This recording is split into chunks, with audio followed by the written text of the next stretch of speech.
का व्रत भी करना चाहिए, ये भी आचार्य चरण आज्ञा करते हैं। हनुमान जयंती अलग अलग क्षेत्रों में अलग अलग प्रकार से हनुमान जयंती मनाई जाती है। कहीं चैत्र पूर्णिमा को भी हनुमान जयंती मनाई जाती है और कहीं श्री अयोध्या जी में तो कार्तिक कृष्ण चतुर्दशी को, जिसको छोटी दिवाली कहते हैं, उसी तिथि को हनुमान जी की जयंती मनाई जाती है। और इस कार्तिक कृष्ण चतुर्दशी को ही जगतगुरु श्री मदाध्य रामानंदाचार्य भगवान ने हनुमत जयंती की तिथि माना है। इसलिए निर्भ्रांत रूप से हनुमत जयंती का व्रत वो कार्तिक कृष्ण चतुर्दशी को करना चाहिए। हमारे यहाँ पूज्य पहाड़ी बाबा महाराज चैत्र पूर्णिमा को हनुमान जी का उत्सव करते थे, गुरुदेव भगवान खाक चौक में।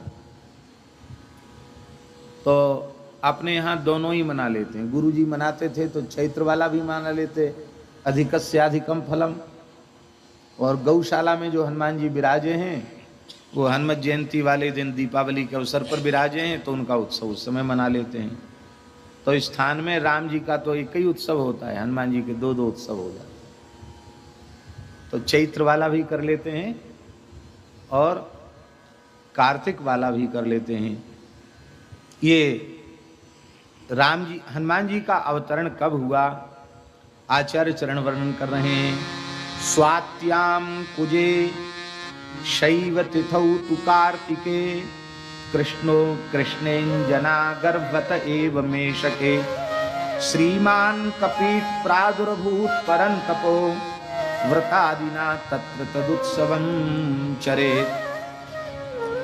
कार्तिक मास के कृष्ण पक्ष की चतुर्दशी तिथि मंगलवार स्वाति नक्षत्र और मेष लग्न में माता अंजना के गर्भ से दुष्टों को संताप देने वाले, संतों की रक्षा करने वाले श्री हनुमान जी महाराज प्रकट हुए हैं। उस दिन हनुमान जी का शास्त्रीय विधि से पूजन करना चाहिए और हनुमान जी के प्रादुर्भाव का उत्सव मनाना चाहिए।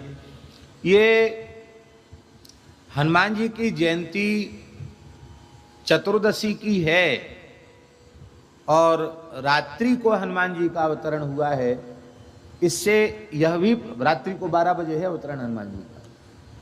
कार्तिक कृष्ण चतुर्दशी को अर्धरात्रि में 12 बजे हनुमान जी का अवतरण है।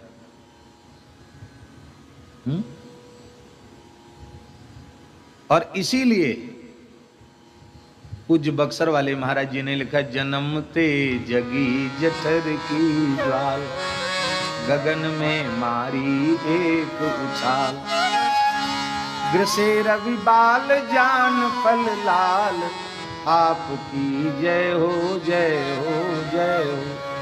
अंजनी पुत्र पवन सुत वीर आपकी जय हो जय हो जय। इसकी संगति भी बैठ जाती है। जब हनुमान जी को जन्म से ही भूख लगी, रात्रि को 12 बजे तो प्रकट हुए थे और सवेरे सूर्योदय हुआ और उस दिन ग्रहण भी था। तो हनुमान जी ये लाल लाल फल है ऐसा मानकर वो तो जन्म सिद्ध हैं, संकल्प किया, संकल्प करते ही सूर्यमंडल के निकट पहुंच गए।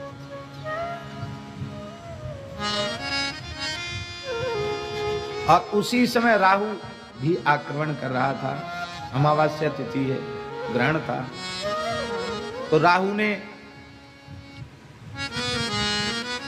देवराज इंद्र से कहा, महाराज ये अमावस्या को तो हमारा आहार सूर्य को आहार के रूप में निश्चित किया है, तो ये कौन नया तेजस्वी एक दिव्य बालक आ रहा है ये सूर्य को ग्रास बनाने के लिए। तो देवराज इंद्र वो आए तो ऐरावत कोई फल मान करके हनुमान जी दौड़े। तब उन्होंने वज्र का प्रहार किया। हनुमान जी संपूर्ण अस्त्र शस्त्रों के से अवध्य हैं, साक्षात भगवान सदाशिव हैं, पर वज्र अमोघ अस्त्र, उसका थोड़ा आदर करना चाहिए। तो ठोड़ी पर हनुमान जी ने उसको स्थान दिया। थोड़ी ठोड़ी टेढ़ी हुई, हनु हो गई, हनुमान हो गए। इस प्रकार से ये लिखा है। और हनुमान जी नित्य मुक्तात्मा हैं, नित्य साकेत धाम में श्री सीताराम जी की सेवा में निरंतर रहते हैं। किंतु जब भगवान धरती पर अवतार लेते हैं तो कार्तिक कृष्ण चतुर्दशी को अंजना के गर्भ से वे प्रकट होते हैं। शिव पुराण में शिव जी के जो 88 अवतार हैं, उन अवतारों में श्री हनुमान जी को शिवावतार कहा गया। वायु पुराण में भी कहा गया है। स्वाति नक्षत्र है, मेष लग्न है। वायु पुराण में लिखा है आश्विनस्यासिते पक्षे स्वात्याम भौमे च मारुति मेष लग्नेन गर्भात स्वयं जातो हर शिवा। कार्तिक मास के कृष्ण पक्ष में स्वाति नक्षत्र में मंगलवार के दिन मेष लग्न में अंजनी के गर्भ से स्वयं शिव ही हनुमान जी के रूप से प्रकट हुए।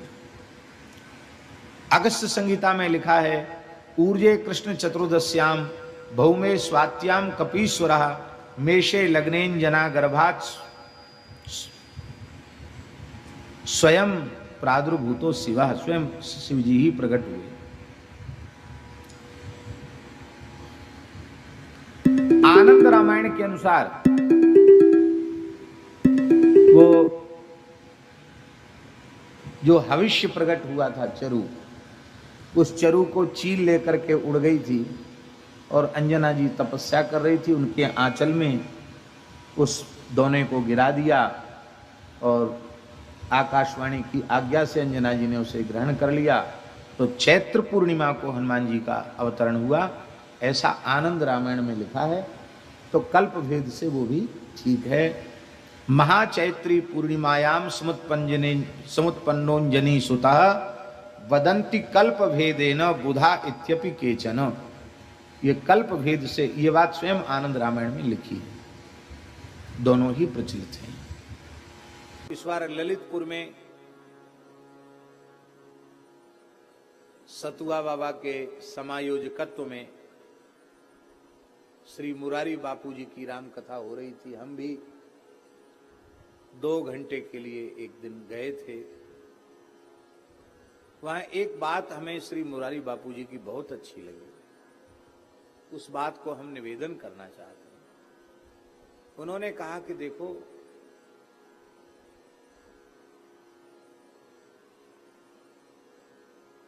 राम जी ने अपना संपूर्ण पावर, अपनी संपूर्ण शक्ति हनुमान जी को दे दी और हनुमान जी को ही नियुक्त कर दिया कि अब सब काम आपको ही करना है।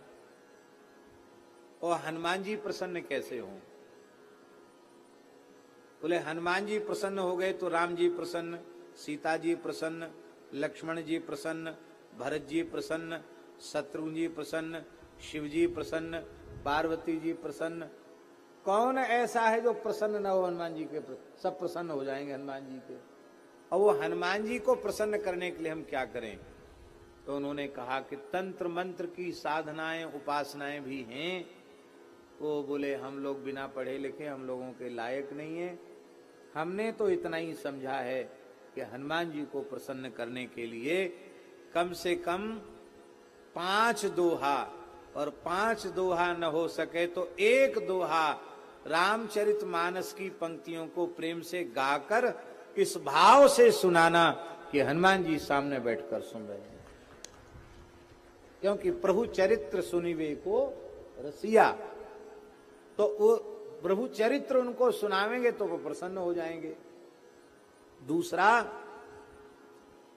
हनुमान जी सामने विराजे हैं, ये मानकर हम ज्यादा से ज्यादा सीताराम सीताराम करें, राम राम करें या सीताराम सीताराम करें, जो आपका मन हो। श्री हनुमान जी को श्री सीताराम नाम सुनावें। और तीसरा, और किसी लंबे चौड़े स्तोत्र की आवश्यकता नहीं है।